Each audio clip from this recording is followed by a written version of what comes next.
खेसारी लाल यादव की पत्नी चंदा देवी का नया अवतार देखने को मिला। जी हां, वाटर बोट चलाती दिखी चंदा यादव, साथ में उनके बेटे ऋषभ यादव भी हैं।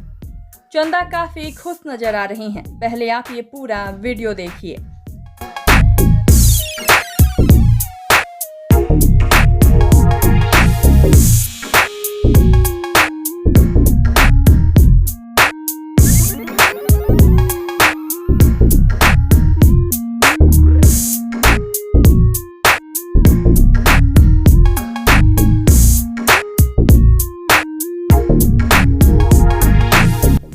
खेसारी लाल की पत्नी चंदा यादव सोशल मीडिया पर हैं, ये बात तो आप सभी जानते ही हैं। चंदा आए दिन कोई ना कोई तस्वीर सोशल मीडिया पर शेयर करती रहती हैं और वो सोशल मीडिया पर काफी एक्टिव भी रहती हैं।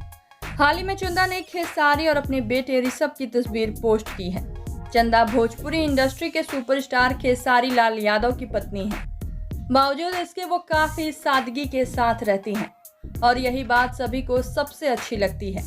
खेसारी भी अपने परिवार को छुपा कर नहीं रखते, वो अपने फैंस से अपना दुख भी शेयर करते हैं और सुख भी। चंदा यादव की इस वीडियो को देखकर आप सबकी क्या है राय, बताइए हमें नीचे कमेंट बॉक्स में। और भी ऐसे ही खबरों के लिए सब्सक्राइब कीजिए हमारे चैनल को।